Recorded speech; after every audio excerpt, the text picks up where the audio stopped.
start bringing in specific episodes, right? Yeah. Short shows, and of course, getting here. This is hour 3. So we've already covered this.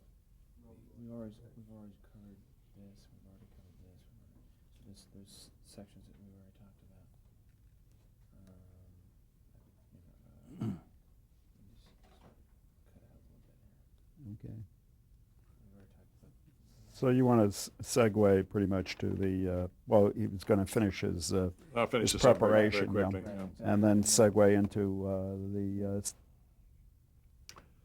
So Saturday we would hopefully finish blocking 2 acts. If you're lucky, you'd get into the 3rd act. Sunday morning, come in close to noon, finish blocking Act 3, do a quick run-through, which was always stop and go, stop and fix, and usually would take the entire afternoon. Try to finish to have time enough for maybe a 2-hour break before you started dress rehearsal. You never did. Maybe you'd have an hour, maybe you'd have even less than that, before you started dress rehearsal, which meant the actors in makeup and wardrobe, all props there, everything ready to go, everything done on the show. And each dress rehearsal you would try to not stop, try to get through the show. Never did. You always would run into a major problem and have to stop, fix it, and go on. And again, you'd hope to have an hour before airtime in which to, after each of the rehearsals, Fred would have copious notes. I would have notes that I'd given to the script girl during the rehearsal.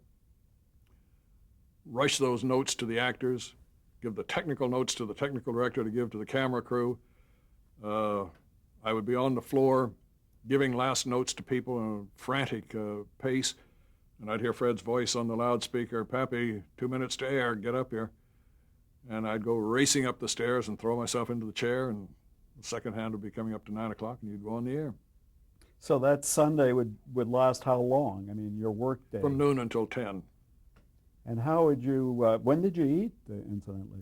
There was an hour break on Saturday for lunch. I don't remember when we ate on Sunday. Usually you had a sandwich or something while you were giving notes to the actors, that kind of thing. We never did take a dinner break. And how did you wind down after such tension?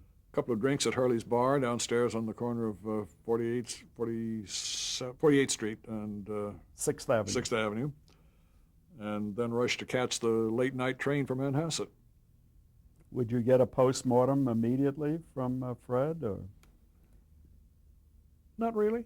Not really. I don't remember a whole lot of post-morteming any shows. If it went well, everybody was very happy. If it went badly, you all knew that it had gone badly, and you knew the reason for it. And I don't think there was that kind of post-criticism. You mentioned earlier that you had little or no interference from sponsors or their agencies. Wasn't there a incident with a show called The Haven, written by Tad Moselle, where there was some sponsor interference? You know, I don't remember. I know that the subject dealt with extramarital sex. And suicide. And suicide, yes. Off screen, though. But there may have been some kind of pressure on Fred about the subject matter of that show, but I don't recall that it ever reflected down where we were working. I don't remember any changes that were made. There was a reference to Chevrolet in a negative way in the script, and I think there was some pressure to get that changed. It may be. But you do not recall that. I don't remember. When did you first meet Patty Chayefsky? I met Patty probably in '52. He was one of the late writers coming onto the show. And Gordon Duff did his very first Philco show, which was Holiday Song with Joe Buloff. Very successful. I did his next one, which was probably Printer's Measure. And from that point on, I was scheduled to work with Patty more than any other director. I think Arthur did one show, and Vinnie may have done one show with him, and I did all the rest of Patty's. Why, did you two particularly hit it off?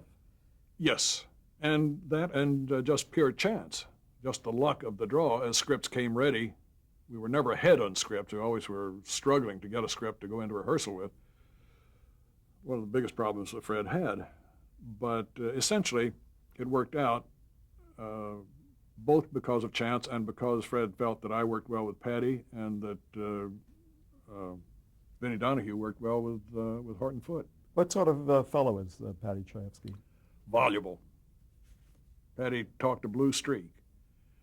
It was not the sort of being on a soapbox that became his talking method in his later life, but he had a lot to say about everything. Patty was very good. We got along quite well together. I gave him more freedom on the set than almost any other writer, simply because his stories at that time were all about the Bronx, the Jewish Bronx lingo and patois and attitudes. And while I felt that I understood the human relationships, I didn't necessarily understand all the references that were made and why they would say this or why they would take this attitude toward that. So I would question him, and he would give me full answer. Patty had the great good sense never to talk with the actors. When an actor would come up to him, being there in rehearsal, he would say, "Don't ask me that question, ask Del." Then he would come to me and fill me in on what else the actor was troubled about, and so I knew how to respond to it. But he would never supersede me in any way, very wisely, so that the director-actor relationship was preserved at all times. Patty wrote absolutely brilliantly of himself and his family, his background, his upbringing. He was a remarkable writer, and he was extremely capable and willing to make changes when necessary because of length or because an actor was having a problem with a scene, problem with words. He would hear something that he would think was not ringing correctly to his ears, and he would come to me and suggest a change. It was a very close, wonderful relationship. I think I did about 8 or 9 television shows with Patty and 3 feature films. Do you think his appeal was mainly to urban audiences and ethnic audiences? Probably that was his major appeal. However, when we did Marty, I do remember distinctly that the response from people everywhere, both by phone and by mail, and people of obvious great variety of ethnic backgrounds, all essentially saying the same thing: "This is the story of my life. How could you tell it so honestly? I cried. This was me." And it was all people responding to this story about a lonely Jewish Bronx butcher. Now, Patty, by that time, had written several stories with that as the kind of background, not butchers, but Bronx stories, Jewish stories. He was afraid of getting ethnically tight, so he deliberately set forth to change. And in Printer's Measure, he made them Irish. And in Marty, he made them Italian, Catholic. But it all worked because the human relationships were the same, and the attitudes and the pressures of families that had not been over here many generations and were living at a certain level of economic life were absolutely the same, whether they were Jewish, Italian, or whatever. And he touched people across a wide scope. Were you aware of Marty when it was a work in progress? Was I aware of it? Yes. Did you know he was writing this kind of a story? Yes, because the genesis of it came about when we were rehearsing another show of his, I forgot, Reluctant Citizen. And in rehearsal, which was going very well, Patty was free to sort of walk around and not pay that much attention to what was going on in rehearsal. He got to looking at the signs around the ballroom at the Abbey Hotel, which at night was a Lonely Hearts Club. And one of the signs specifically said, "Girls, dance with the man who asks you. Remember, men have feelings too." And he became quite intrigued with that, and he came up to me at a break in rehearsal and said, "I think I want to write a show about a place like this, about a girl who comes to a place like this." And I sort of gave him the brush and said, "Fine, Patty, that's a great idea." And at the next break in the rehearsal, he came up to me again. He said, "I've changed my mind. I want to write about a man who comes to a place like this." And I said, "Patty, that's a hell of an idea. Go do it."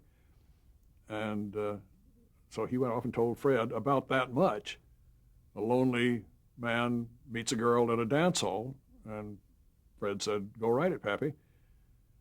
About one show beyond the Reluctant Citizen, for the only time in my entire over 100 Philco shows, a script came in that was just absolutely undoable. It was just not salvageable. It was just a total mess. I finished reading it on that Monday morning, and I walked across the hall to Fred, and he was just finishing reading it because it had just come in that morning. And we looked at each other, and I said, "Fred, we can't do this." And he said, "I know." And I said, "What are we going to do?" He picked up the phone and called Patty at home and said, "Pappy, how are you coming with that Lonely Hearts story?" At that time, Patty had called it Love Story. That was its title. Patty said, "Well, I've got the first act written. I'm working on the second act, and I've got the third act blocked in my mind, so I know where it's going." Fred said, "How soon can I have it?"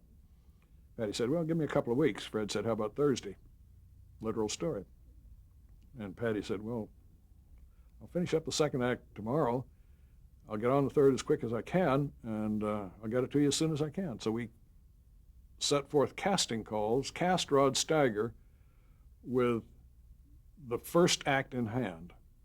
He accepted the part on the basis of that. We cast Nancy Marchand with the second act in hand, because that's the only act in which she appeared, and we went into rehearsal on Saturday with 2 acts in hand and the rest of the cast set. We didn't know what the third act was going to wind up being. Patty came into rehearsal fairly early on, and how he had gotten it mimeographed, that this was before Xeroxing. He brought the script, and we stopped the rehearsal and sat down and read the third act and put it into rehearsal immediately. And we knew from the first 2 acts that we had an unusual show. It had the elements to it. When we got the third act, we knew that we had a great script. And he did not do very many changes in it during rehearsal, very little. He was forced to change the title. The only time that NBC ever objected to a title. They didn't want Love Story, said nobody will watch that. And we fooled around and finally came up with reluctantly found Marty and just called it that because we didn't have anything else to call it. Why Rod Steiger as Marty? Rod was an actor who had worked for us several times. And literally the only other actor that we even considered was Marty Ritt. And Marty had done The Paperbox Kid just shortly before that. But I had never worked with Marty, and I had known Patty, and I had known Rod, and Rod was extraordinarily well attuned to this role. The only problem that I had with Rod in rehearsal was that his tremendous emotional involvement in everything that he does was so strong that he would really literally break down and weep. In the blue suit, gray suit scene, the tears would just course down his cheeks, and I kept on him. I'd say, "Rod, don't cry. Let the audience cry. Hold it in. You want to cry, but don't let it out." And he'd nod, and he'd play the scene, and the tears would come down his cheeks. Fred's almost only note on Thursday was, "Hey, you got to talk to Rod. Don't let him cry."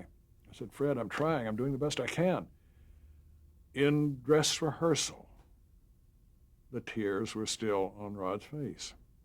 And I went down to the last note I gave, "Rod, let the audience cry. Hold it in." And as I got into the chair, Fred standing beside me said, "Is he going to do it?" I said, "Fred, I don't know. Here we go." And Rod did it. And he contained it. And it was wonderful. It was the best he ever played it. Was the public reaction to it and the critical reaction to it immediate? Immediate. The phone was ringing before, just as even before we got off the air. There were calls coming in from New Jersey, from New York, from various places. And we had more phone calls and more letters than we did on, I guess, all the other shows put together. This was a major turning point in your own career, was it not? Yes, it was. Yes, it was. When Patty sold the script to Harold Hecht, Patty, having had one Hollywood experience in which he had lost control of his script, and it was changed, and he didn't have anything to say about it, insisted that I go along as the director because we worked well together. Because it was such a very low-budget picture, he forced Harold Hecht to accept me, although I had never been to Hollywood, I'd never been on a soundstage, I'd never seen a picture being made. But I I went along. And maybe one of the first times that a television show was being translated to the big screen. It was the first time. It was the first time for a major television show to be done on screen. Why was the casting so different for the movie? Harold Hecht wanted a show that would have the emotional impact that the television show did. It would be twice as long. The original show was about 48 minutes long, filling an hour slot, and this one would be about 90. He wanted the same impact, but he did not want the audience to perceive this as being just a remake of the television show. Same cast, same director, same scriptwriter, but a slightly longer script. He wanted as much change as possible. Patty and I both argued for Rod. We wanted him very much, wanted Nancy Marchand very much. But Harold, without denying us, kept trying to suggest other people. Out of that came Ernie Borgnine, whom I had worked with many times in Philco before he came out to Hollywood and became famous as Fatso Judson in From Here to Eternity. But not a big star by any means. Well, he became known as Fatso. That was his biggest role to that point, and he got a lot of notice on that without any question, but not a major star. He was shooting Bad Day at Black Rock, where again he was playing a villain up at Lone Pine, California. Patty and I went up by a small plane, which Harold chartered for us. He had been sent a script, came off the set late in the afternoon, came in sweaty and dirty and with a stubble of beard, and we sat in his little motel room. Patty lay down on the bed, and I read the 2 or 3 scenes with Ernie. I knew him, I liked him, I knew he was gentle. He was not the villain that he had played on the screen, which was all that Hollywood knew of him. But as soon as he started to read, I looked over at Patty a couple of times, and our eyes met, and we were both saying, yeah, he can do it. And we went back to California and told Harold, yeah, he was our man. We did the same thing with Betsy Blair, Gene Kelly's wife, in the role of Clara, although we had wanted Nan Marchand for that. But in the other 3 roles played by Joe Mantell and Augusta Cioli and the mother, we simply could not find actors that were the equivalent of the television cast. So we cast those 3 people, the mother, the aunt, and Angie, the pal, with the original actors. Everybody else was changed. Was it a major learning experience for you, directing for the big screen? Absolutely. Again, I knew the material, and I knew what I wanted to do with it, and I staged a lot of the scenes exactly as I had done in television version. The sitting in the bar, what do you want to do tonight? I don't know, what do you want to do? On one camera without any camera moves. The dance scene, we're not just dogs as you think you are, just on one camera without any cuts, but the actors turning on cue to bring their faces around toward the lens for their line and then turn away so that the other person would be seen. Stage them just as I had for television. The learning was in the difference in lenses, the difference in lighting and post-production editing, and particularly how you handled shooting out of continuity. We rehearsed it for 3 weeks so that the actors had control of the material before we ever started to shoot, but how to maintain the emotional levels and the pacing from one shot to the next shot to the next shot, all from scene to scene, done out of continuity, maybe by days, was a major learning experience. But television was a great training for that, and I was able to pick it up. Your first film, and you won an Academy Award. Yeah. So what have I done since? And were you present for that presentation? Patty and I were in New York, and at those years, for 3 or 4 years, they did cutaways from the Hollywood presentation to New York, where anyone who was a nominee was located. Joe Mankiewicz was the master of ceremonies. Claudette Colbert was on the show in New York, and Patty and I were both there. And so you did accept your award on Yes. stage? Yes. And I'm sorry, the site was? It was the old Century Theater, NBC takeover of an old theater on 7th Avenue, I think it was. Now, you won an Academy Award for Marty, but you didn't win an Emmy Award for Marty. No, I don't know who did. I don't even remember Emmy Awards at that time. I was just not conscious of them. But I have no idea who won that year. What is your general feeling about awards? Do you have much respect for them? Yes, I do. A lot. They're very important in people's career, as it was in mine. I, more likely than not, don't agree with the final winners. The last Academy Awards, I think of the 24 or so categories, I think I voted for 5 winners. All the rest I'd voted for other people. But everyone who won I thought was thoroughly proper win, and I was happy that they had won. The thing I don't like about the Emmy Awards is the number of them, the amount of awards that just have to be given to serve all the members of the Academy, and I don't know any way around it.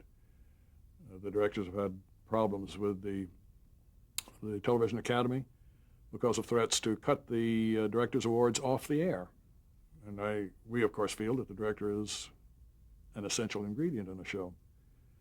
So we've fought those battles several times. But yes, I have a lot of respect for the winners. Even though you won an Academy Award for Marty for a feature film, you went back to television. Yes. I came out to California to do the show. When it was over, I went back to my continuing relationship with the Philco Playhouse. It was by that time Philco Goodyear Playhouse. And I accounted myself a New Yorker. I had a lovely experience doing Marty. It was a wonderful, memorable experience, but I went back to where I belonged. We owned our house in Manhasset, and I had a contract with NBC and the Philco Goodyear show. And immediately after that, the Producers Showcase came on the next year, and I spent 55 doing 4 Producers Showcases for Fred. A year later, I came out here in '56 to do my second film, which was Bachelor Party. Also Patty Chayefsky. Patty Chayefsky and Harold Hecht, Burt Lancaster. Again, went back to New York, and for the next 2 or 3 years, we back and forth between New York and Hollywood. Rented houses out here, kept our house in New York. Finally, in '59, we came back to California and never went back to New York. At that time, live television was dying. It really was just about gone. Fred had left the Playhouse, had left NBC, and films were the things that were being offered. And we finally bought a house here, and that cut the umbilical cord when we sold our Manhasset house. In my own experience, many of the people I've met in front as well as behind the camera seem to be in training in television for feature films. They talk a lot about changing careers. Apparently that was not the case with you. It was not. And I don't think it was with very many people at that time. Yes, they respected film, but television seemed to have a complete future.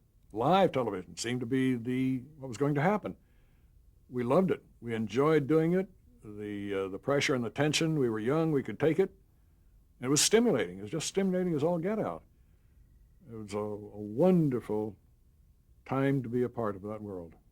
In 1953, according to my research, you directed Tad Mosel's first teleplay, Ernie Barger is 50. Mm-hmm.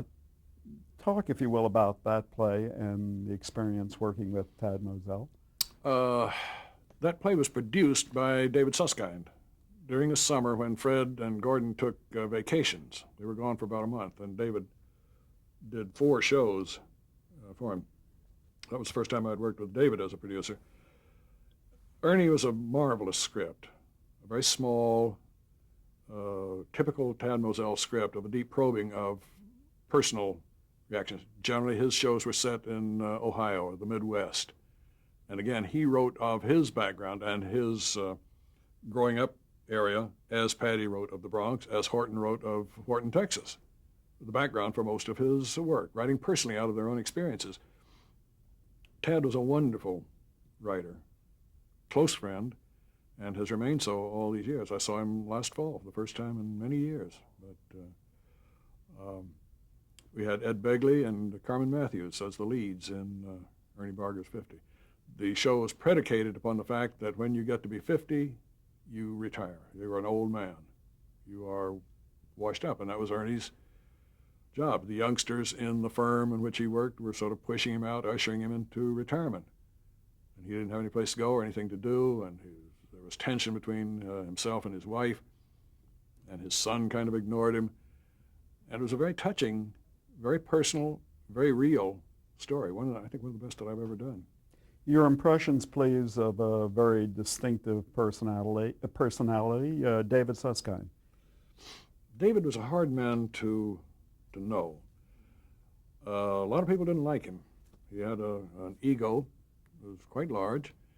I found him very good. Later years, I did, I think 3 shows, maybe 4 with David, all done in Toronto, and David was in New York. He was a producer in absentia. He worked with the scripts, he worked with the writers, he worked with the casting, and then he let me, the director, take the show off to a foreign land and a foreign place and do the show. Obviously, he would see the dailies as they came in. He'd make some comments. I don't even remember much of that, but David would never be around until you had completed the first cut of the picture. Gave you that kind of freedom. He would then come to Toronto, where we were editing, sit and see the show for the first time, and would make remarkable suggestions, some of which shocked me, some of which I didn't agree with when I first heard them. We tried them out, they worked. He was a very astute man, and I think you could say that of all of David's dramatic shows, they were good material, they were done with taste, they were cast with good people. Therefore, you have to say David was a very good producer. Was it your perception that he wanted to do good things? Yes, very much so. And he was seeking rich material and good material. And things like, what was the New York show, The Defenders, I think was David's show, and various scripts that he provided for me were among the best that I've ever had. And the actors were wonderful.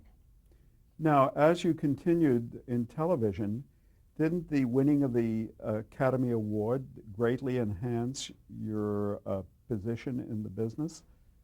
Not necessarily in television. It helped me. It gave me some stature that I didn't have, probably in television as well as film. But by the time I got back to television, it was already being crunched by the economic forces that have sort of taken it over today. And live television was being replaced by tape, which came in the mid-50s. I did probably the very first CBS show, all done on tape, which was a tedious process, hair-raising. Which one was that? A show that I shouldn't ever have brought up. It was called The Red Mill, a musical with a wonderful cast, Donald O'Connor, Mike Nichols and Elaine May, Shirley Jones, Elaine Stritch, a whole host of favorites. But the script was not the best. It was an attempt to modernize and make statements out of what was a Victor Herbert musical comedy. The music was wonderful. Shirley was quite wonderful in singing it. CBS technicians had all gone on strike, cameramen and lighting men and all the rest, and CBS was determined to put the show on the air. Tape was brand new.